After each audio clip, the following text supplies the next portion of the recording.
What's up guys, MrGimms back again for another GimmsRant, and today we're going to talk about some more interesting subjects with Dead by Daylight, especially in the back end of it, and something that's been plaguing us for a long time within the game, something that I think is we need to talk about is the queue times. Matchmaking overall, skill-based matchmaking overall, it's just a problem, and I mean anyone who plays the game on a regular basis figures this out for themselves. But let's dive into something that I found on Twitter earlier. Thank you for those in my Discord who shared this out. Target Kirby, I appreciate it because, you know, it would have taken me longer to see it, so I appreciate that. Thank you, man. So if we head over to the old Twitter, then we'll see that Pixel Brush, who's another DVD content player and streamer, I believe, he has some great content on his channel. He does a lot of lore videos and stuff like that. He's quite popular. Go check him out. Give him a sub. He's a great dude. He was working with somebody else, and we'll get to that other person in a second, but let's just read some of his tweets first. Update. I have seen the numbers myself. 33 killers in a queue in the North American East compared to 4,600 survivors. This is a horrifying look behind the curtain. Holy shit. Sources explained here before anyone else accuses me of being a liar, and we'll get to that tweet from said person. You can literally check this for yourself on your own region at any given time if you want to make sure. Okay, let's talk about where I get my numbers from. If you download Fiddler, a program that lets you see the data exchanged between your PC and server it connects to. Basically, i.e., it tells you how many people are playing Killer in a region and how many people are playing Survivor in a region, because it extrapolates that data, sends it back to your PC, and then you get the numbers. Isn't that interesting? So let's talk about this guy, Shaders. This guy is the one who actually originally used this program, I believe, and then he shared it with Pixel Brush to sort of give him an insight, you know, behind the curtain, if you will, and sort of show you how bad it can get. However, there is a lot here that we need to extrapolate, and also a lot we need to be fair with. Not as all as it seems, but it's still pretty bad. I'm the person who showed Pixel Brush the numbers, and because some terminally online gamer nerds find it cool to be asshats, I'm going to make a thread about this and why in actuality. This actually is factual information and is actually, Jesus Christ, not absolutely terrible. That was a lot of actually.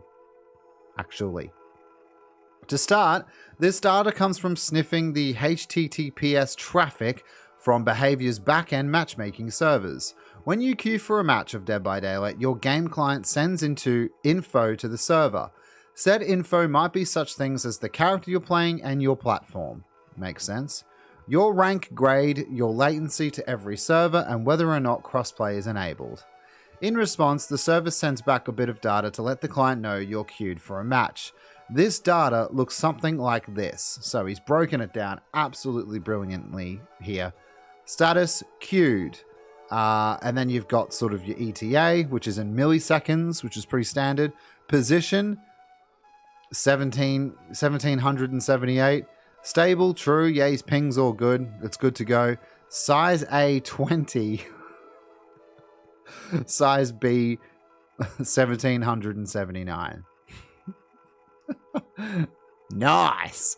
Can anyone guess what they think size A is? Is it Killer or Survivor? Comment now. Let me know. It's pretty obvious, right? You're right. In essence, this includes the status of your matchmaking and estimated time frame in milliseconds, and then it will take it to enter a match, your position in queue, and finally the pools of all players divided by role, including crossplay. MMR is not taken into account, which is also interesting. It's not a metric on this board. So what the hell is MMR? In this situation, size A represents the amount of killer players in queue for that specific region. All the data I'll be showing you as of the North American East, but do take note that this data totally changes from server to server, and taking these values at face value, getting angry, or having the knee-jerk reaction that Behavior clearly hates killer players because there aren't a lot of killer players in queue is actually pretty false. It is true there are less killers playing than survivors, yes, but it's nowhere near as drastic as those queue pools. Yeah, And I want to get into this, and he does explain it himself, but the best way to take size A killers and why it's so low is because typically killers get a match just like that. They get a match pretty much instantly. And the reason why is, and you're right to be thinking this way, is there's hardly any killers. So while killers are getting instant matches, the queue will always be quite low because they're constantly getting pushed through. As soon as you queue up, you pretty much get a match, and then you're in a match, and then your number is removed from size A because you're in a match. Does that make sense? Survivors, this completely makes sense. You're a survivor, you queue up, you've been in queue for about a minute, you're in a long position at that point. And as you can see from here, and this is just extrapolation from his region alone, North American East, 1, I think he said, 1,779. That is still quite a massive difference between the killer queues, even considering that the killer queues are instant. I think that's quite telling because the game is it is originally, maybe not so much anymore, but it definitely is sort of like what it used to be marketed as, like the killers in the game that you can play. It's great that you can play the survivors like Laurie Strode and all that. Like, I get that, but it's just so sad how it's changed so much. I wonder why. You'll notice as the survivor population decreases through the night, the queue time's lower because the ratio is getting closer to 1 to 4. Oh, wow. Yeah, look, he's got the times here. Survivors in queue, yeah. Whoa. Whoa. That's interesting, eh? This is exactly what happens in our servers as well in the UK. Estimated time for a match. Yeah, it drops. It just drops in the morning. What time does it drop to? 5:21 a.m. Fucking hell, I'm not waiting that long. To have a normal night of matches. Jesus Christ. Dead by Daylight combined killer pool, survivor pool, and estimated wait times. Yeah, true. That's interesting. Eventually, these player pools are so perfect that at around 5:30 a.m., there was one blip where the queue times estimated was around 1 second for survivor compared to the 2 minutes listed at the start. So you might be asking, what's the point of all that?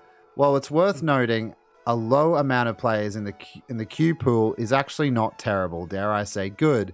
A low amount of players in queue doesn't necessarily mean a low amount of players playing, but with some context. And that's what I was trying to say earlier. Like, just because it said 20 killers there, which is horrifying low, it's still really low to me, to be honest.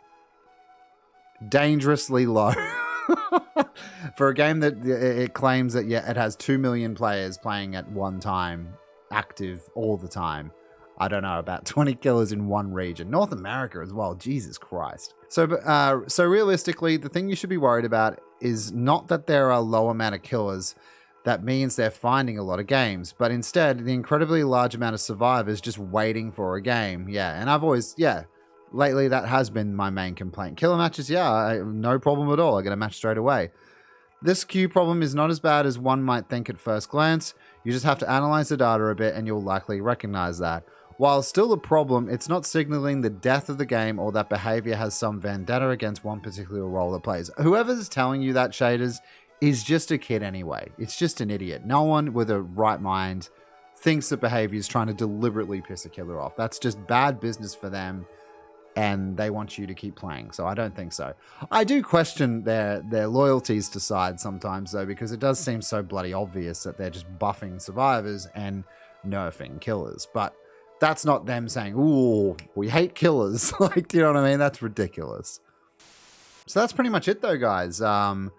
It's good data because it shows us what we're all feeling. And when that happens with data, you can follow that pattern and go, right, okay, so the evidence is there. It's not just in our minds. We've got real hard data here. And this is something that I might actually do myself around, whenever I have a day off or whatever. I might just test it, see how it goes, see how it looks in the UK, because I'm actually genuinely interested now, even though I know that it'll look very similar to what Shaders and Pixel Brush has been sharing and everything like that. But guys, the numbers don't lie. 20 killers, even in one region at one time, that's horrible. And again, I'm taking what Shaders is saying and I'm applying it to what I'm thinking. yeah, it's going to be low, but that low, that's, don't know, man. That's really weird. But the most concerning part out of it all is the survivor queues. Everyone just wants to play survivor. So it makes sense earlier now that when, you know, DBD were thinking about releasing something where you'll get X amount of blood points for changing your role to the role that's needed for that region. Yeah, they're just doing something. They see the same data as us. They see the same data as us. The survivors are just clogging up the queues, and they're all just on a wait time where killers are just getting, you know, easy street, just straight into a match. So, you know, it's just, you can't deny the facts. It's sort of like when Scott shared all the details about MMR. It's just good. It's good to have this kind of hard data, I guess. I'm going to supply some links to these threads on Twitter in the description. Feel free to have a look at yourself, so that if you are interested, you want to download that program. I think it's, what's it called? It's got a really weird name. I think it's called Creeper. I don't know. It's weird. Fiddler. Wow. Could have thought of a better name, yeah? And for the people that are saying that Dead by Daylight's going to be dead in like a week or two, or, you know, even a year at this point, I'd say, definitely not. They are losing numbers. That's, I mean, there's no disputing that, right? On Steam alone, we can see that. But this game's still got a long road ahead of it, I'd say. Maybe like, I don't know, 2 years or something. I don't know. I don't like guessing how long a game's going to last. It's a terrible thought anyway. Let us know what you guys think. If you're interested, if you're going to do the tests yourselves, maybe even share it around on my Discord or even Twitter would be interesting. I'd like to see other regions and what they come up with. It's really, it's an interesting exercise for us all to do. It's more power in our hands, which I'm all for all the time. And yeah, I hope you guys enjoyed the video. It's yeah, it's interesting stuff. Don't forget to like, share, and subscribe, guys, if you want to stay up to date with the channel and anything DBD news and possibly other things in the future. Also, stay alerted to when I stream on Twitch every single evening, Monday to Friday, 7 p.m. BST now? Yes, it is, isn't it? BST. Look at that. We're getting into the hot part of the year. This is great. Love you guys. Hope you enjoy the rest of your night, and I'll see you in the next one.